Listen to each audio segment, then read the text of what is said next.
Hello people and welcome back to my channel, and today we got maybe a little treat for you, maybe it's nothing that you wanted, but usually I'm very good at tuning out Netflix recommendations. Like every time you turn on Netflix, they're just trying to shove like 30 different things in your face, and I'm just trying to watch The Office for the 90th time, and it's getting in my way. But I'm now starting to realize that you guys love bad Netflix content. People in general just love bad Netflix content, and I'm here to cater to the people. Now, this movie in particular actually did hit my radar a little bit more than the typical blip of seeing something that I just don't really care about, because it had London Tipton from The Suite Life of Zack and Cody, Brenda Song, right there all beaten up on the cover of Secret Obsession. Did I say cover?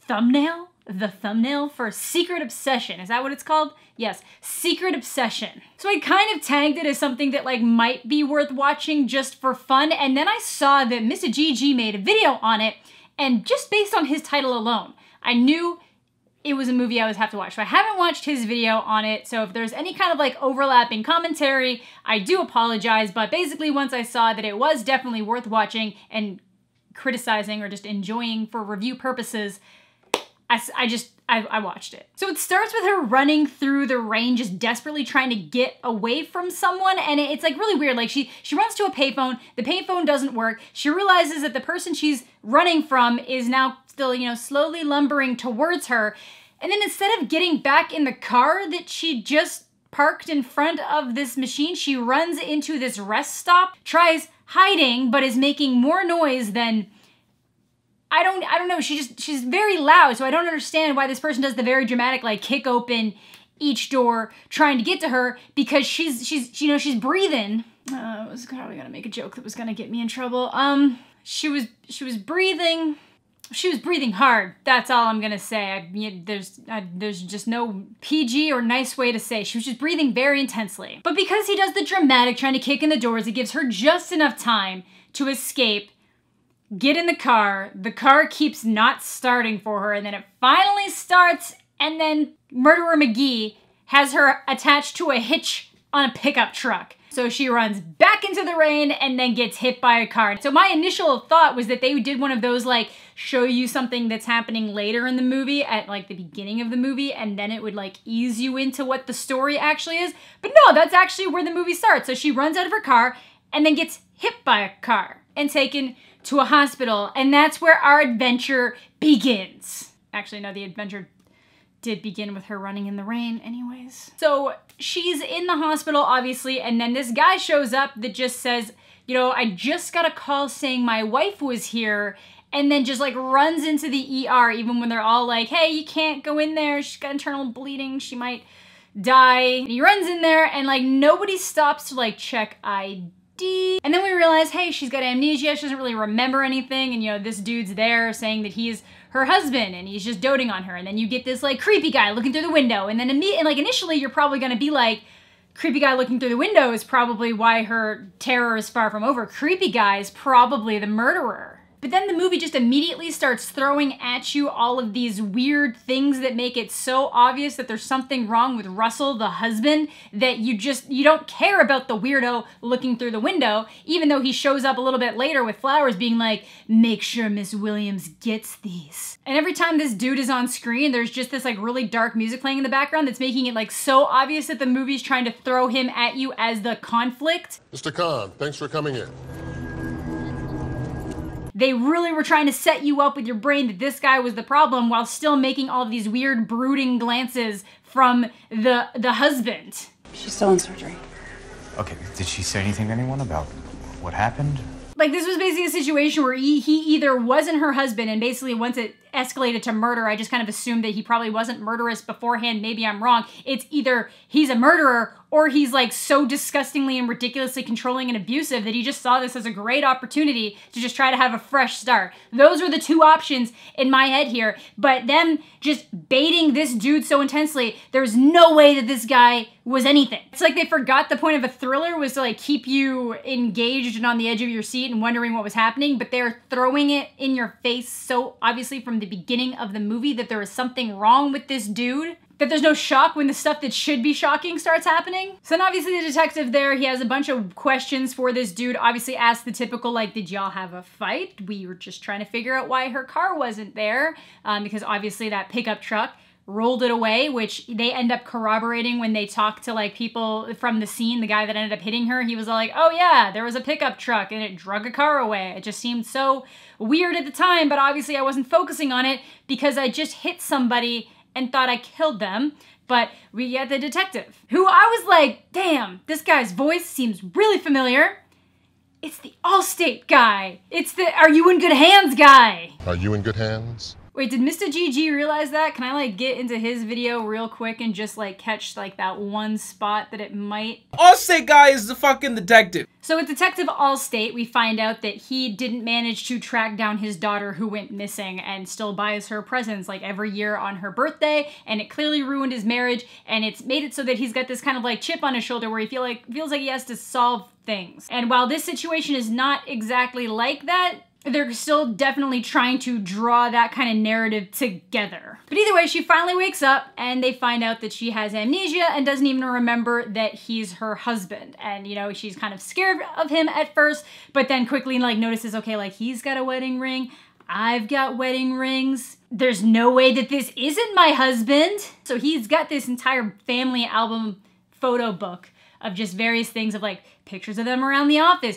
pictures of them getting married, just different things like that, and they're going through it. And even from like my side glance, it is so obvious that it's photoshopped. Like his skin tone doesn't match. It's all really weird and blown out. It's like he didn't bother doing any kind of color correction to make it match with the lighting of the picture would have been originally. But at first I was like, could they not have just taken real pictures of them together? I don't know what's going on here. But that was when I was like, oh my God, that's the twist, the terror that's never ending is that this isn't her husband. And they just continuously spoon feed that to you as it goes on, because it goes back to the dark brooding dude who apparently I don't even think we find out who he is. Maybe I'm wrong, maybe I'm forgetting. It was really hard to pay attention to this movie with like great vigor, but I don't even think they ever go back to him. But Russell, the husband, confronts him at one point being like, yo, why were you asking about Jennifer?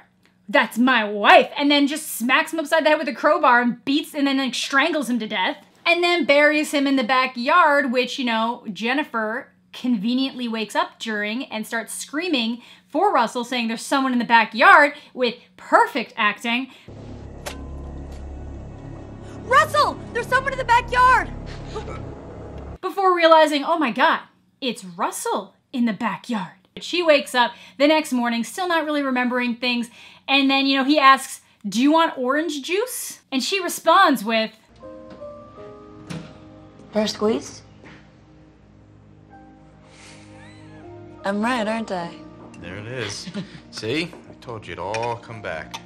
that is such a weird way to indicate that someone's memory is coming back. So she's remembering that she likes fresh squeezed orange juice every day, but doesn't remember the fact that this like ain't her husband. So he ends up going to run some errands, and she's again looking at these pictures and kind of realizes that even though they are painfully fake as you're going through them, like you're looking at stuff and his face is like blue lit and the neck is like, you know, warm and red, and it's so weird and opposite. She realizes something's fishy when a reflection in the mirror has a dark hair, like a dark brown, very dark brown, almost black haired dude's reflection into his kind of like sandy dirt blonde hair. Because that obviously doesn't make sense. So at this point they're trickle releasing the info, but we already know he's full of shit, so I don't know what the point is. Like, I'm not saying that you can't make something interesting where it's very apparent early on that a character is the bad guy or the character has done something wrong. You can definitely do it. I'm saying this movie didn't do it. And what ends up making that more annoying is that the entire movie is basically just watching Jennifer and the detective Allstate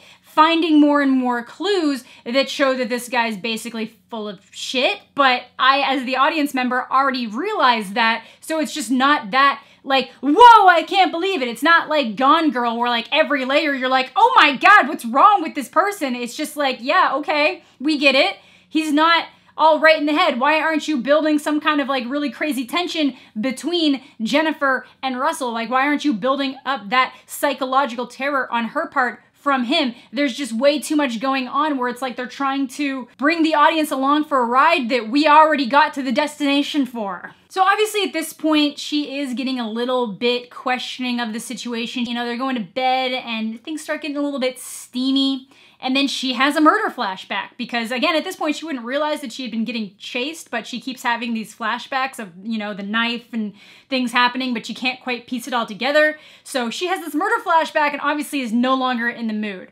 I cannot personally say that I've had a murder flashback, but I feel like I can honestly say that if I did have a murder flashback, it would probably leave me not in the mood for that. But then he gets so pissed off that she won't do it. Totally unreasonable behavior. And that's why up to this point, I was still trying to give a slight benefit of the doubt that it wasn't that he wasn't even involved in this situation at all, but it was just that he was like a disgustingly abusive, controlling husband or something like that. Like up until this point, that still could have been the angle they were gonna go with. And even that would have been more interesting, I think, than what we ended up getting, because there's just so many weird loose ends in this that the story that ends up taking place doesn't make sense that it would have gone on even like a fraction of this long. He's like gripping her arm, being like, I stayed in the hospital with you, just waiting, just hoping for you to get better. You know, what normal people do when their loved ones are in the hospital. Nice guys. And he leaves, he's like, okay, then I guess I'll go sleep on the couch. And then he gets on his laptop and then creepily watches her sleep because he apparently has security cameras all over the house. But it's okay, because he brings her flowers. Aww. That's right, flowers. So everything's okay, and he just explains that he was totally out of line and it's okay. Just a quick aside, if you're in a relationship where somebody pulls that kind of shit, you should run, because it will only get worse. Let's continue on to this. So now we cut back to Detective Paige and we start getting answers to the questions that I've been wondering since very much probably within the first 5 to 10 minutes of the movie. How did the hospital know that he was her husband? And the hospital says they confirmed it because he had a photo album and knew about her back tattoo. Anybody who's friends with anybody with an online presence can now just walk into a hospital and say, I'm this person's significant other. They have an infinity symbol tattoo on their wrist, and here's a picture of us together in an office. Even in Canada, where healthcare is free and this situation wouldn't cost you anything, they would still check your Medicare card and your identification so that they could put that through healthcare. And in the States, they would need your healthcare information, otherwise they would be billing you, so they would need more of your information. So how is this allowed to happen? How were they even allowed to leave the hospital before the insurance stuff was taken care of? But luckily, the detective manages to figure out that the lower back tattoo she has stands for the Allen family crest, and then goes to visit them. Because if you guys were like, well, wouldn't there be some logistics of this guy trying to pretend to be somebody he's not with family members? It's like, don't worry, we're taking care of that. So Detective Allstate promptly goes to find the address of the Allen parents and then finds their dead bodies. Because unlike the guy he decided to bury in the backyard, he just left her parents just dead in the house. I don't know why no one noticed that they were dead or missing from their day-to-day activities. I don't know, but either way, that lets the detective know that something's not quite right here, but he's still nowhere near as urgent as you think he would be when he's now got a homicide situation on the case. That actually got dropped really quickly too. He just kind of immediately goes back and is trying to find Russell really intently, but apparently he has the ability to lock her into this room from the outside. But it's okay though, because after she establishes 3 times that it's locked, she's a master bobby pin lock picker. 2 seconds flat, world record. I'd love to know how she's had to put that to use in the past. But all she really manages to do is trips, sees the hand of the dead dude that was, you know, all very lately for all of 10 minutes being set up as the, antagonist of this situation's hand just there. And then she gets cracked over the head by him again. And then carried up to bed where he's trying to make it seem like she has amnesia again, or just hoping that she has amnesia again. But then very stupidly, she plays her hand by asking him who he is because, she realizes that he's not who he says he is because she got into the computer and realized that he had all of the stock footage of his face where he photoshopped his face into things. Because the number one thing to do when you've been captured by someone who's clearly crazy and pretending to be your husband is to call him out on it when you're disoriented and have a pretty damaged foot. That is definitely what people would recommend you do in this situation. You know, Detective Allstate goes to her old place of work, and they're still trying to like trickle this information to us as if we're gonna be shocked by the reveal that, oh my God, that guy's not her husband. Instead, it's just some creepy employee named Ryan that got fired.